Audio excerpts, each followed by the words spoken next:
Сёння 3 лістапада дзень памяці Змітрака Бядулі.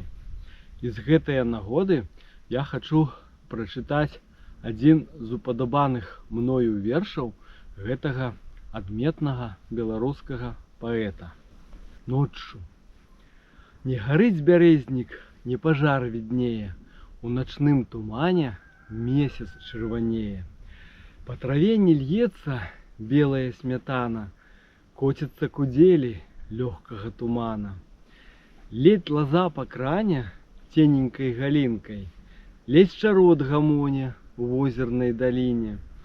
Зорочки купаясь под водой люстерной, видны небы каски в думачце безмерной.